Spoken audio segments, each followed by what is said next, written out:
लड़ाई करनी है तो बाद में किससे लड़ेंगे? अकबर से। छोटी मोटी लड़ाइयां लड़ाई करेंगे तब, बड़ी लड़ाई करेंगे तब याद रखा जाए। या तो ये चंद्रसेन या मुझे याद आते हैं जयमल जी। 1562 में अकबर मेड़ता पे कब्जा कर लेता। जयमल बेरोजगार इधर से, तो जयमल नौकरी करने के लिए जा रहा था मेवाड़। कहां जा रहा था?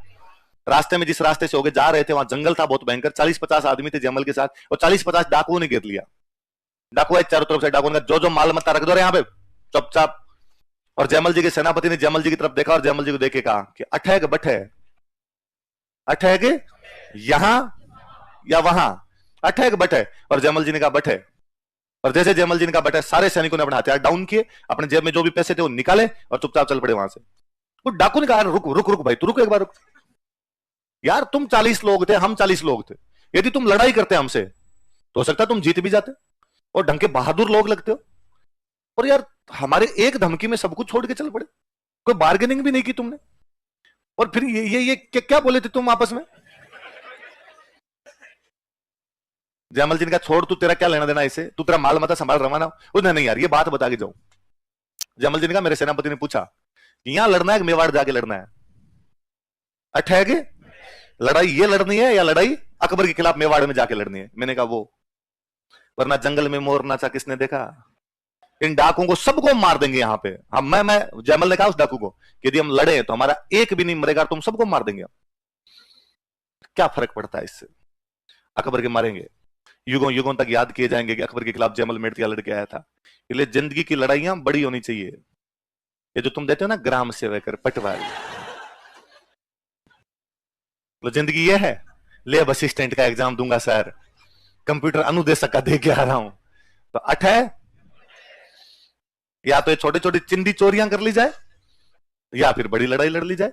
बड़ी लड़ाई लड़ोगे तो जीवन में और अच्छे संघर्ष करने के मौके मिलेंगे, वरना ये छोटी लड़ाइयां लड़ोगे अपनी पूरी एनर्जी इनके अंदर लगा दोगे तो इन तक सीमित हो जाओगे। कल ये कोई बच्चे के मम्मी पापा और लेके आए थे कि सर आपकी स्टूडेंट है पुरानी, इस बार मेंस लिखा है, पटवारी में सिलेक्शन हो गया, और ये करिए मुझे पटवारी ज्वाइन नहीं करना, नहीं लगना पटवारी।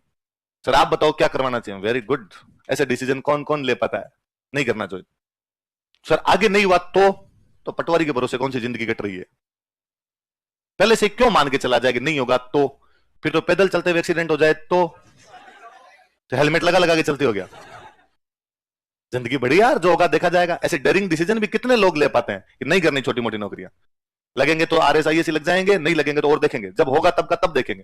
पहले तो अपनी पूरी एनर्जी जिस उद्देश्य के लिए उस उद्देश्य पे लगाई जाए। पहले अपनी एनर्जी को क्यों इन छोटे एग्जाम के अंदर खत्म कर दिया जाए? ये एग्जाम, उस लड़की ने बहुत अच्छी बात हुई, उसने सर मैंने कहा घर वालों को, और मम्मी पापा तो फिर भी मेरे साथ है, बाकी समाज वाले जो लोग हैं वो बाद में कहते रहते हैं कि ये छोड़ दिया तो बाद में नौकरी मिलेगी नहीं। और मैंने इनको कहा कि ये नौकरी तुम मुझे कभी भी एग्जाम दिला देना, मैं ले लूंगी। कि पटवारी ग्राम सेवक टाइप की नौकरी आपको करानी हो तो भले 10 साल बाद में मेरे से पढ़ाई छुड़वा के भी कभी एग्जाम दिलाओगे ना तो कर लूंगी मैं।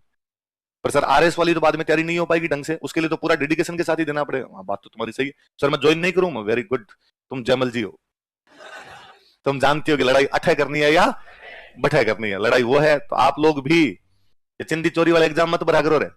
मैं बात देखता हूँ RS का बैच फुल भरा हुआ बैच एकदम, और थोड़े दिनों बाद में बैच में संख्या कम। कहां गए रे सर? सब लोग कहां गए? सर LDC की भर्ती है, चाहे हाई कोर्ट में LDC आ गया, कोई कहता RPC में LDC की भर्ती आ गई। ये एग्जाम देते हो, इतने बुरे दिन आ गए तुम्हारे, नहीं दोगे?